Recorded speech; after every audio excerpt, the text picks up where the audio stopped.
Alrighty, so next up on this train of emotions, we have anxiety. All anxiety is the body's natural response to stress. You should know exactly what it is you're feeling and understand this is a normal response that everyone has. So at a base level, understand that nothing is wrong with you. You feeling an uncomfortable way in the form of anxiety means that there is something your body is trying to tell you. So as I mentioned in the first video on this topic, take a deep breath and try to understand why it is you're feeling anxious. And the two types of situations that can bring about someone's anxiety, in my opinion, are daunting to-do lists or a specific situation that they are anxious for. I'm going to talk about those two today. So the first thing is a to-do list. We get very anxious when we have in our minds everything that we need to do, trying to worry about how we're going to do it, how we're going to fit it into our schedule, and even if it will actually get done. Now, as far as writing things down goes,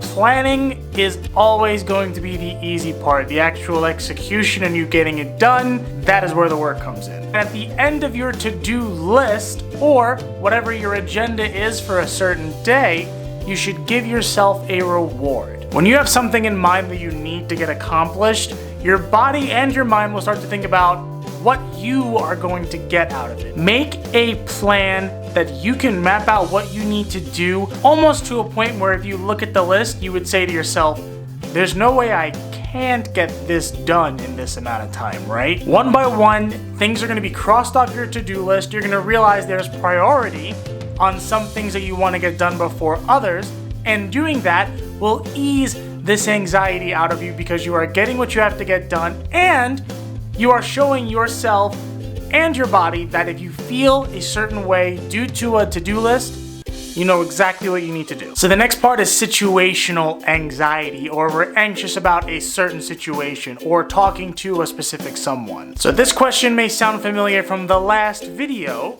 but if you are feeling anxious about a situation or about talking with someone, do you have an idea of how you want to feel thinking about the situation or being in the situation? Sometimes we immediately succumb to anxiety because that's just the way it is. When I get nervous, I get anxious, and that's it. End of story. So if you do not want to feel that way, you should have a feel that you want to have.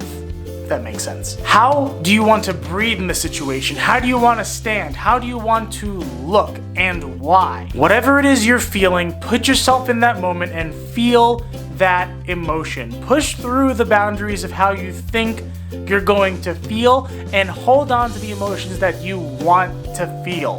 When that time comes, whatever this situation will be, you've already practiced how you want to feel, and you'll realize being in the situation with that practice, your anxiety, if it does not completely go away, will be a very minor detail in your conversation. So that's all for this episode's emotional context of anxiety. Next, we're gonna cover fear. And if you aren't ready for that, go ahead and leave a like and comment on what you're going through that you feel is something that could benefit others with dealing with anxiety. And if you have simply no way of dealing with it, understand there are professionals out there, licensed professionals that can help you as well. Until next time, take my advice, do what you can with it, be the best version of yourself, and I'll see you on the next video.